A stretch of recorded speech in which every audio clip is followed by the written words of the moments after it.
another video for you today.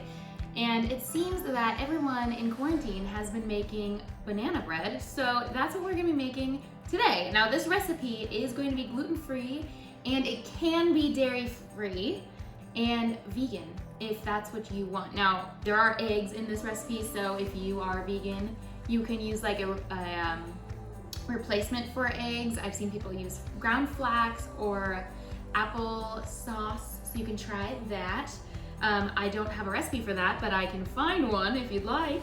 And then I will also be using butter in this recipe, but if you need it to be dairy-free completely, then you can use vegan butter options. This is grass-fed butter, which I do not have a reaction to, even though I'm dairy-free. So, yeah, do what works for you. There's a really good basic banana bread recipe that I guarantee will be good.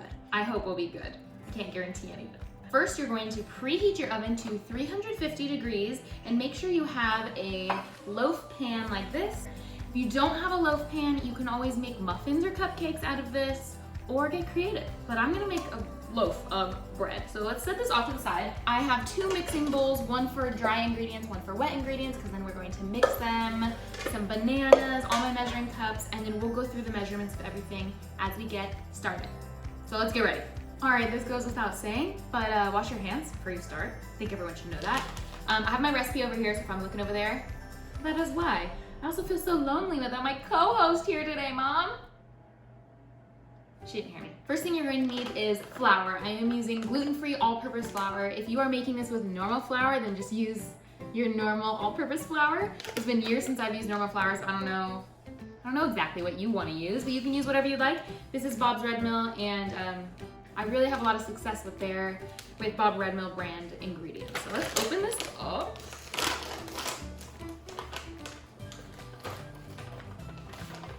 Beautiful.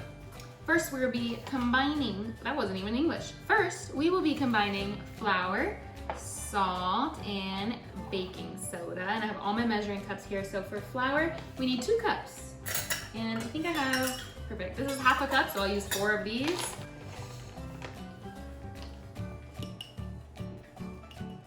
Next, we need 1 teaspoon baking soda. Now, baking soda actually does expire, contrary to popular belief. There's even a place on here to write when it's like expired, but I didn't do that. So we're just gonna, hopefully it works. We're gonna hope that it works. What is it? 1 teaspoon. This is half a teaspoon, so we'll do 2 of these. And salt we need, this is salt, right? Yes it is. 1/4 teaspoon, that's easy. Now I read somewhere online that if you have self-rising flour, the difference is that it already has baking soda and salt in it. So if you ever need to adjust a recipe, 1/4 teaspoon,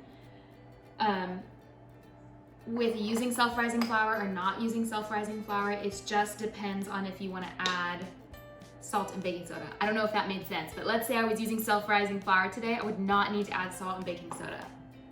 Hopefully that made sense for you.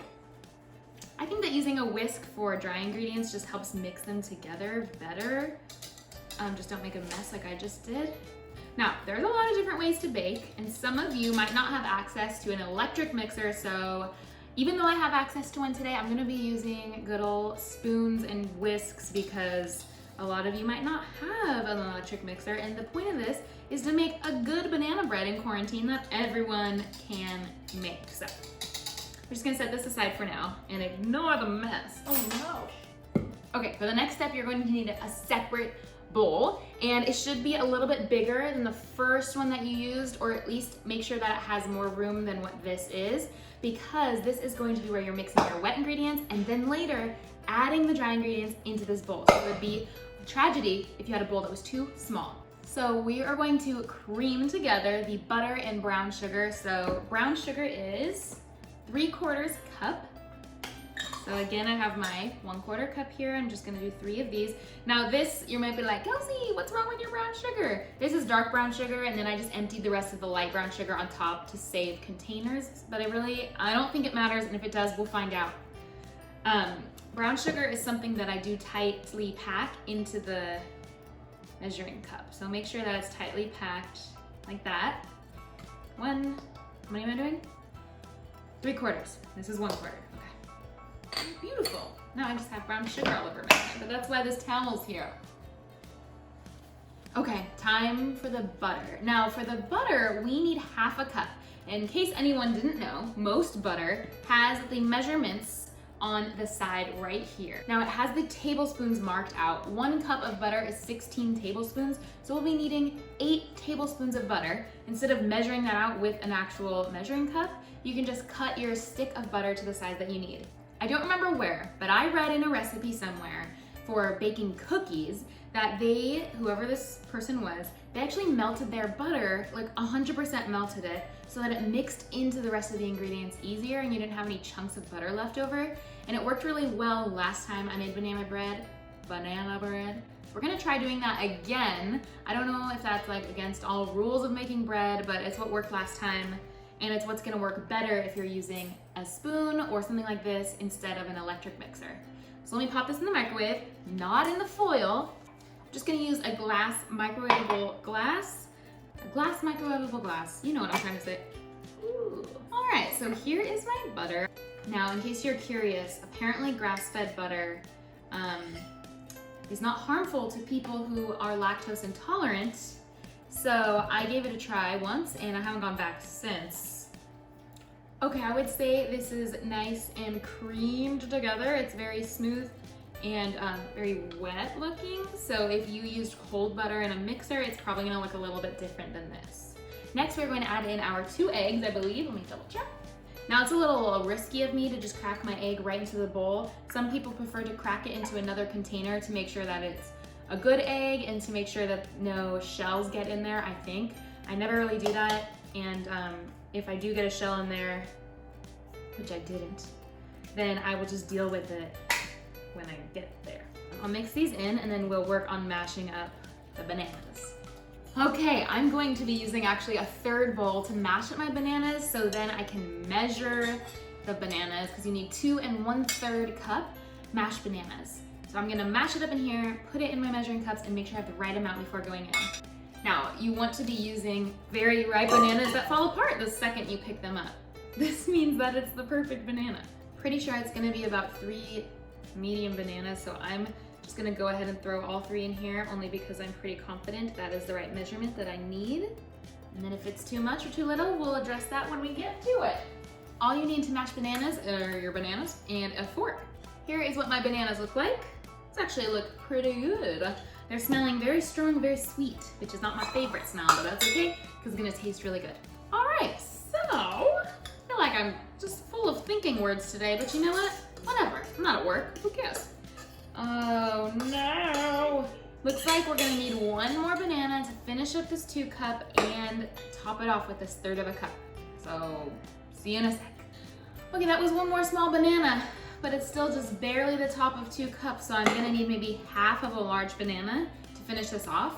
Now, last time I made this, it was just 3 large bananas, and that was enough. Hi, Mom. Hi, honey. It's my co-host, Mom. I'm back. Let's mash up 1/2 of this banana, because maybe someone else will use the other 1/2 for breakfast or something. Also, yeah, there's my mom. She's great. She's FaceTiming her granddaughter in the other room, so if you hear loud noises, that's why.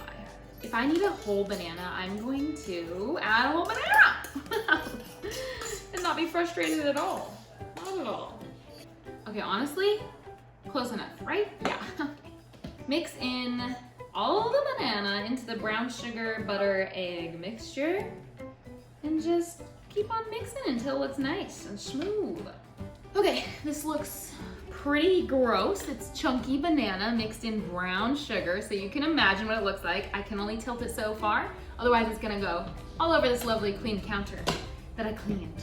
I'm not gonna add all of this at once. I'm only gonna add a little bit of it, like a 1/3 maybe, and start mixing that into the wet mixture. There's lots of different ways you can customize your banana bread. Last time I made it, I added chocolate chips and walnuts. It was just a little too sweet for my taste, so I'm not gonna be adding chocolate chips this time. I will be adding walnuts, which I have right here, and they're already chopped up into little pieces, which is beautiful. It's also not a bad idea to add just like a pinch of cinnamon or something that's really gonna warm up the flavor of your banana bread. You can do whatever you like. It's very customizable. Here we have our walnuts. I'm not really gonna measure, I'm just gonna kind of, I feel like Giada today. All right, I'm just gonna add a sprinkle of cinnamon in here just because I think it's gonna add a really nice taste. All right, we are ready to pour it into our pan, but we need to spray it first. So I'm going to be using this avocado oil spray. You can also use like a canola oil spray. Be careful of using olive oil because that does have like a strong flavor to it, although it is a healthy oil. It might add a different flavor to your banana bread. You could use whatever you have. You could also take butter or some sort of softening. Softening? What is the word I'm looking for? Well, editing, Kelcey, will figure it out and let you know. You could rub that along the inside with like a paper towel if you really want to do that. But I'm just gonna spray it with this. I don't want to get oil everywhere, so I'm gonna do it over the sink.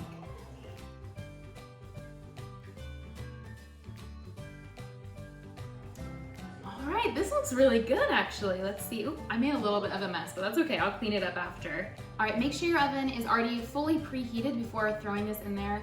The recipe calls for 60 to 65 minutes, but when I made it last time, I ended up going about an hour and 15 minutes.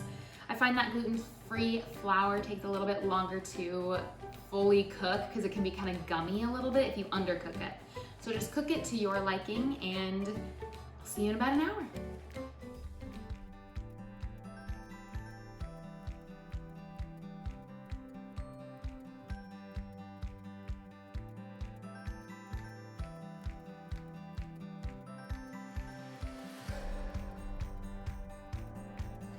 Thank you so much everyone for watching and for making banana bread here with me. Let me know how it goes if you decide to make it yourself. And my mom is making funny faces behind the camera. Thank you so much, Mom. If you have any questions, let me know. And if you have any recipes that you'd like me to try, please send them my way. I really want to try something new.